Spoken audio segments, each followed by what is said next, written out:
Now then, welcome to the latest instalment of Red Army TV. The Yaff is not in the gaff. He's having a whale of a time with Mickey, Donald and everybody else over in Florida. You jammy git, yeah. So Super Sub Dave standing in for the Yaff in the gaff, but two incredible guests. Well, legends in their own living rooms anyway. It is the Fox. Thank you. And it is Paul Good the evening. Berg. How are we doing, fellas? Good, yes. How are you? We've got a smirk on our face. We've got a bit of a giggle on. But it's pretty serious stuff at the moment, isn't it? Because, well, I was there at the Riverside against Luton Town, and it was brave woeful. Man. It really was. I mean, the highlight for me was just watching Luton fans enjoy themselves. They scored a goal away from. Well, they had. They did. They started the old chant. They started singing, didn't they? How crap we are because they've scored. We're winning away. Exactly. And sadly, Paul, it's true. It is. It's like going back to like September, October time, isn't it? Yeah. How bad we were. Just absolutely come full circle. And here we go again. Need to build ourselves up, ready for Saturday, and then Leeds. Ooh, yeah. All right. Fox, thoughts on what has gone before us? Well, I mean, you made a good point to me the other day, and we were never out of it, were we? You know, so now we're kind of, everyone thinks we're back in it. I think we better expand on this a little bit. Sorry, for people who don't know. It'll be confusing to the listener. I don't know. We are talking football relegation battle. Because you suddenly, you posed a question to me, didn't you? You went, where's this form come from? Yeah, I did. So, I mean, have we ever, as Boro fans, ever had a season where we're not confused at some point? I mean, I don't know whether, but on a serious note, whether it's the addition of a few players and it's maybe kind of not unsettled anyone, but just people are finding their feet again. Does he know who his best team is again? I would definitely say we've played without one of our best players of the season for quite a long time now in Ayala, and I think that when we're trying to sew it up at the back, I do think that we're rolling the dice every game without him in the team. But saying that, like you say, they've been appalling all season away, and we were worse than them. I didn't think we'd ever look worse than the Birmingham away game that we endured. And we wished the sky had gone off that night, didn't we? We were sat in there watching that, but that was possibly the worst performance I've seen all season. Oh, absolutely. And I don't know where it's come from. And I think the boos were justified. Would you ever boo, Paul? Yes. You would? I would, yeah. Because you go online, don't you? And you've got the bedwetters are out in force Keyboard comments. Yeah. Or you've got the... Told you so's. Yeah. So you can't win, no matter... You go on social media and you go, booing was right, you'll get hammered. Yeah. If you say, what the hell were you booing for, you'll get hammered. Yeah. You pay your money, you should be entitled to do... And get hammered how you want. Being a Boro fan on social media is not a friendly environment. No, it isn't at all. It isn't. And I think, I mean, you know, there is some... I get what you're saying. I do think booing after the game's called for, but I don't think during the game it does anyone any favours. It's counterproductive. I don't think anybody... there were a few grumblings, I must have. Half-time we had it as well. Half-time we had it, yeah. Yeah, I think I'm all for a good old boo if we're appalling, especially after the Wigan game when we threw 3 points away there. I know, obviously, you guys have done a show in between that, but... you know, for me, I think that was an ideal opportunity to score 3 or 4 goals away from home again. Team below us and kind of just strengthen that gap. But we threw that away somehow. So, thought it'd be too easy than it was. I know, do you know we were the weaker team out of the two. We had a purple 15 minutes. Yeah, we did. I mean, we were lucky, really, to not go 2-0 down before we equalised and before they had a man sent off. But, But to go 2-1 up and then blow it against 10 men. Yeah. Unforgivable. Well, I don't know what your feelings are, but I think we've had a problem with finishing teams off for a long time now. Where even under Pulis, you know, when we were in the ascendancy, we'd somehow managed to go, have a few shots. Come on, you're all right. We're 1-0 up. Have a go, and then we're 2-1 down somewhere. This was years back. We've never ever finished teams off. No, I mean you could see it under Karanka when Brighton probably was the only team we finished off away. You're tuning in to watch the scores on a Saturday and at 5:15 you're thinking, oh, here we go, here's a minus equaliser coming. Yeah. A loser coming. Every year. I mean, I don't know whether I'm worried or cautious because, as you said, we've been there in it all season. We've not hit the top 10 all year. You know, people talking about us in the playoffs at Christmas. That's the one thing I love about a Boro fan at Christmas. We'll talk about the playoffs. We'd won a couple. West Brom and Preston. We're nearly there. Well, that run, it was that four wins. 4 wins on the belt. Huddersfield, Stoke, I was at West Brom.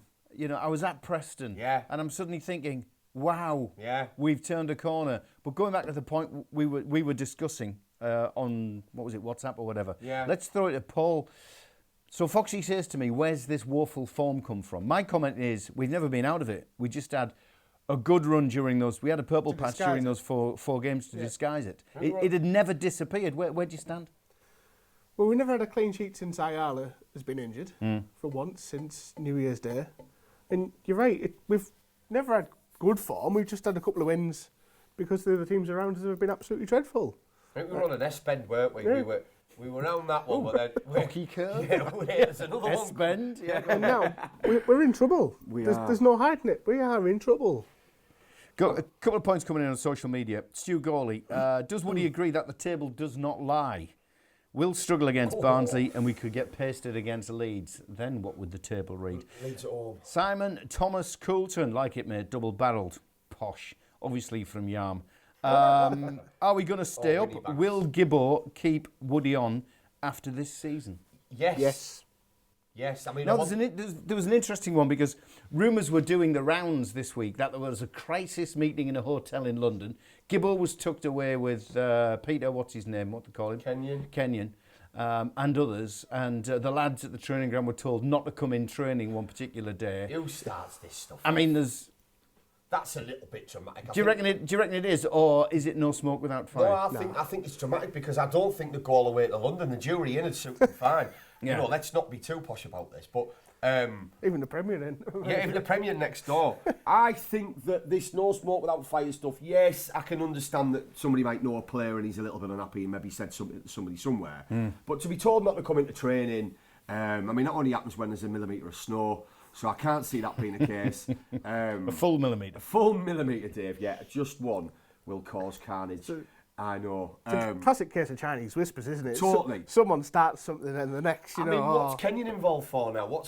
He's come in as a bit of an advisor, Oh, hasn't right, he? okay. So he's now back on the scene, is he? Well, he was on the scene before Bev went. The rumours were that it was Kenyon who went surplus to requirements. Let's move him on. But we don't know. We don't know what goes on behind the scenes. You know, it's all rumour and conjecture. Well, what do you think? What? With that? We're in trouble. That's what I think. I know you thought. I mean, to be fair, I've been saying we're in trouble for a while. No, you haven't changed all season with that. I wanted to believe. Don't get me wrong. No, I wore that Miracle on 34th Street badge. I believe. I did. I believe. in the bin. Well, what do you feel about the whole? So you think that with that there's smoke? I don't know.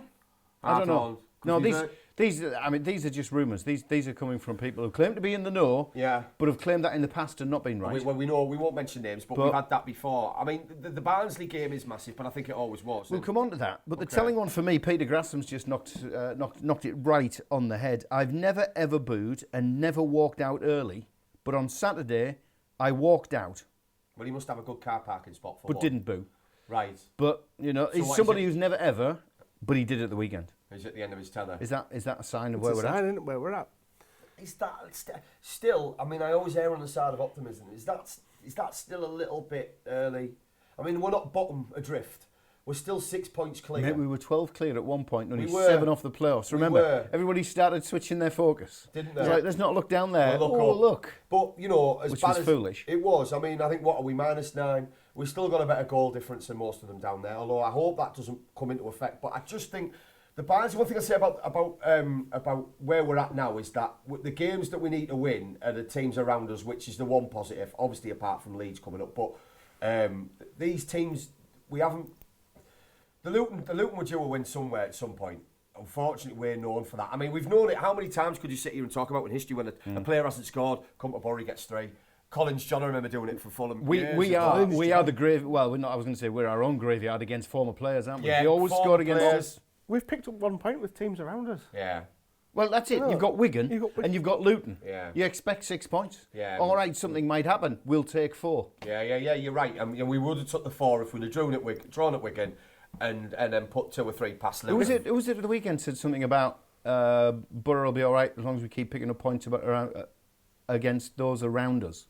Well, we haven't. No. We've been gifting them points. Yeah, you're We're right. slipping. Yeah. The only saving grace is we've got to find a couple of teams worse than we are who will be below us. Who do you think that is? That could be our saving grace. I mean, Luton is one. Luton's one of them. Wigan's another. Yeah. And Barnsley. And we've just gifted them points. Yeah, you're right, yeah. And we've got Barnsley to come. Quick one here. Simon Thomas Coulton's been back on South Bank.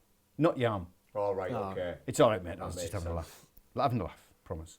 We're going to come on to Barnsley because it suddenly becomes a mammoth game, doesn't it? It becomes a massive game. Heaven forbid if we don't win that one, surely. You have to. I've It got has to be 3 points. To go into the Leeds game, it has to be nothing but 3 points. I mean, I've got to be honest, I do like their manager. And Leeds or Barnsley? Barnsley. Yeah. Leeds, anything is possible in that game. Well, I'll tell you what, that's what we're going to come on to, because we've got to take a quick break. Teesside TV's got to put a few pennies in the coffers. Yeah. So we'll be right back, right here on Red Army TV.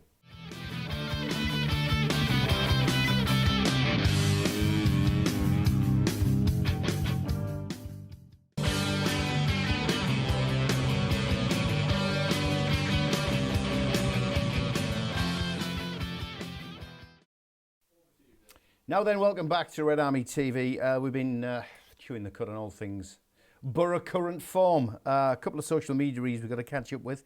Ian Neesham. We did turn a corner, but sadly we went straight back around it again. David Campbell, good to have you with us, fella. Simon's clarified it is, what's South Bank called? What's the nickname of South Bank? Is it Slaggy Alley or something? Paul Daniels used to call it. Anyway, good to have you with us, mate. Might be working over there a bit more. Paul Nicholas, we did better when we had injuries, not many options available. Now there's options again. It's as bad as it's been all season. You know, I've heard that a few times. You know what? Gary Monk got that leveled at him, if you remember. He couldn't. He was good with a really minimum squad at Leeds, but then and Swansea. But the minute he had money or he had players, he didn't want know to his best squad again, does he? I don't know if that's. And that's the finger that's pointed towards Woody, isn't it? During that purple run of those halcyon days of picking up 3 points and scoring more than a goal, the West Brom, that Preston run, all that sort of stuff, we had injury problems and the team almost picked itself. Picked itself every week. Was it right? Yeah. You're a bit of a stat-o. Picked itself every week for about 4 or 5 weeks, didn't it? But then as soon as he gets players back, things go right. You know, changes the formation, changes the personnel, and things go downhill. Does anyone know why Spencer's been dropped? I know he's tiring, but is he tired? He's waited 18 years to get a break. Now he's had a few games. Because he stopped playing the wing backs, hasn't he? Yeah, well, I mean, I know he did that at Preston, didn't he? He played 4-4-2 and it paid off. He did it at Fulham and it didn't pay off. He's done it at Wigan, he did it, and it didn't pay off. And then he started it on Saturday, it didn't pay off. I mean, for me there is a theme. Things aren't paying off. So I think I don't know whether he's reworked the 3 at the back from McCuddy. Can he play in a 3 at the back? Well, I think that's why there's been the changes to fit McCuddy in there. Good player though. Very good player, but I mean, I think we'd agree that I'm sure he could play at 3 at the back as well. Fry's out now, so there's no chance of that, is there? Unless he plays McNair back there, but I don't think that's why. McCuddy could do the back line by himself. Probably could, size of him. The wardrobe. Breaking news, viewer. I've heard Boro are selling the barn door. Apparently, it's not a good training tool for the strikers. Thanks for that one, Stu, mate. Something that you mentioned. It's gone out of my head. Something I was going to mention. That concerns me. Can't remember. What were we talking there? McCuddy? Back three. Spence. Oh, come on. Wing backs, Pace, Lakijov. Too many players to pick from. Age getting to me. I've had one of those moments. Ravel Morrison? No, none of that. Anyway, it'll come back to me. But we do have Barnsley to come. Yes. So we're now gifting points to those below us. So allowing them to catch up. What is it now? What's the gap now? About 6 from the drop, but we do have a better goal difference. So we're not in crisis mode just yet. Paul, would we be if we don't pull 3 points back from Barnsley? Yes, because I can't see us getting 3 points off Leeds. What are the other fixtures? Anyone know what the other fixtures are at the weekend? Do we know where Wigan are going or where Luton are going? I haven't got a clue. Not bothered about them at the moment. I think there's still too many games to go to worry about. Yeah, maybe, yeah. But Barnsley gave us a tough game up here on one of the worst nights of the year. People got absolutely soaked through. It was a leveler. It was absolute. We blame the weather. Yeah. How that game didn't get called off. However, 12th man that, the weather, isn't it? However, Foxy, how do you read it? How big a game is it? Is it? Yeah. It's massive, isn't it? It's as many pointers as people want to put. It's 6 pointer, it's 20 pointer, whatever. It's massive. But I would say that even if we don't get anything there, there's a funny way that I look at this. If we get beat there and we play terribly, he's got to ring some sort of changes, and he's got to then give them a rocket. And I don't know how many of them they've had this season. I don't know, but I know he's capable of you know making changes and giving them a rocket up the bum. Sorry. But I mean, just purely for confidence of a squad, and maybe fans even, we can't get beat there. I mean, what does it say really when they've been appalling too? But They just strike me as a team that have always... They strike me as a team that the manager knows they're in a fight and the team knows they're in a fight, whereas I think we've maybe taken our eye off the ball when we beat West Brom and Preston away. I think some of those players in that squad started to believe that we're not in a fight anymore. And I said straight after those games, the one thing we can't do now is believe we're Yeah, safe. yeah. And as we know, especially in the Championship, it's got a hell of a way of just turning on a sixpence. Because we saw that happen with our poor form to our good form. Now we're back into poor form again. Although, if we hadn't have got beaten against Luton, we've had a lot of draws. If you take Fulham out of the equation, you take Brentford out of the equation. How many more defeats do you want to take out the equation? Well, if we take the defeats that we've had, I know. If we take the defeats that we had, Brentford away, no one expected anything. We went there, and I hate the phrase, we give them a game. We probably should have got something out of it. A team expected to go up, and you take Fulham out, who were a Premiership squad to a point, who we didn't expect to get anything. Although Barnsley went there and put 3 past him. Bad keeping mistakes, though. So one thing I'd say. Then the run isn't that bad, and there's still a level of confidence. But you shot the defeat in there for Luton. Then you get a draw or a defeat at Barnsley, and it's. But it'd be nice to get the win. It'd be nice to get the win against Barnsley. Then I think it'd be the first team we've done the double over. Is that right? This season, surely. Wouldn't it? What was the score at the Riverside? What was it? 1-0. 1-0, wasn't it? 1-0. So it would be the first time we've done the double over this season. Yeah. So there's a confidence point as well. However we spin this, are we saying if we do get beat at Barnsley, and that is because those players are at that level, and we're seeing rose-tinted glasses that they've been a bit played out with the skin a little bit, and they're not to that level that we thought we are, or is it just whatever it is in there, whether he's changing it around again and people don't know the roles with each other, or like you said there, when we couldn't pick a team, we had to pick a team that was the same 12-13. Those players, and I'm a big believer in, they start to understand each other's game, and you don't need to look to pass the ball because I know you're bombing past me, or you know that I'm going to cover you. You look at the Hull goal we scored. Everybody knew where they were. Yeah, so fluid. So is there a level of that where then once you start putting the odd player here and that people are different language barrier, I don't know, and then every sudden people are not you're talking the game properly. You're talking about switching and picking and changing. What about, and I don't want to go back, but I will, going back to that game at the weekend, 4 strikers we ended up with. Yeah, we still can't find But them. no service. But zero creativity. Because we'd taken away the midfield to put 4 strikers up front. Do tactics like that concern you? Or is it right, just they're a weak team, they're a poor team, I know we're losing to them, we'll go and score goals? Well, I hope that isn't the case, because if that is what you're saying there, and then we do have an air of that about us, then that's just really naive, isn't it? But if that is the case, Dave, nobody, I think, was drilled that we had a plan B and we were going to play a long ball. If we get and then even dig even deeper with that question is, did he or anyone think that we'd get to the point where we'd be 1-0 down at home to Luton and we'd have to change it? Or, as you've quite rightly said, did we think we'd turn up, we'd play a bit of football and snowball them? So there's a few things within that worry me, because we should always have a what if, surely, especially in this league. There'd always be a plan B in this league. But maybe from that, because we should have been playing long balls and people should have been known that the ball's going to get put in the box, get in the box. If I see 4 strikers coming on the pitch and I'm a player, I know that where that ball wants to be put. Yeah. I'm not messing about, fancy dancing. Nothing in midfield to put the ball there. To be fair, mate, I wouldn't mind if Makudi or whoever just launched it up front for 4 strikers. As long as it goes off someone's back and into the back of the net, I'm happy. Not happy with the performance. No. Not happy with the reasons why we had to do that. Yeah. I'd be happy taking even a point against Luton. That's how sad it is. Do you think, just before you go to that, I know I'm butting in again there, but do you think... As you always do. Sorry, I do apologise. No, don't. Get on with this. Can't shut up. But do you think the Wigan game's knocked confidence out of them? Do you think there's every danger losing to a Luton or throwing away 3 points to a Wigan can knock your ending. Then we've turned up Saturday thinking this is a bit more of a game than we thought, and then nobody's turned up at all out with Boro and Luton because it was just, well, I don't want it, do you want it? No, and again we've conceded a goal off a cross, which... A couple of people who are concerned. Michael Byrne, no win since January the 1st. That's relegation form. Agree? Disagree? Absolutely. Agree. Yeah. Do you see it changing? No. I'm going down there as well at the weekend, thanks mate. Martin Bell, keep the team as it was. Woodgate, friend is finished. Simon Thomas Coulson, why do prolific strikers always seem to struggle at Boro? Open brackets, Rhodes, Bamford, Sombolonga, etc. I don't think Bamford did. Bamford smashed it to pieces under his final season with Pulis. I think he just got played in the position he should have been played in, and then he smashed it right up with every single finish you can think of. So I don't agree with Bamford.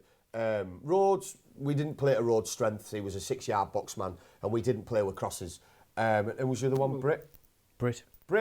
Brit, for me, He's gone from 1 in 3 to 1 in 4 now. I Well, mean, this is his worst run at any club. Well, his best run was Forest, wasn't it, before he came up and Yeah. he was good. But I think that's why Britt Assombalonga has never been a Premiership striker.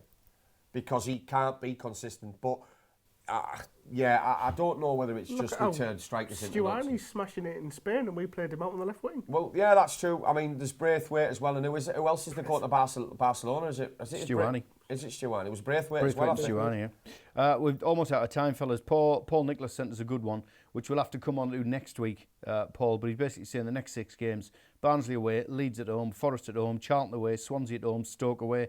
How many points do you think we're going to get out of that? We shall discuss. Let's discuss the weekend before we both start pointing fingers at each other. It is the Oakwell trip to Barnsley. Where you going? I get it wrong every week. Yeah, good man.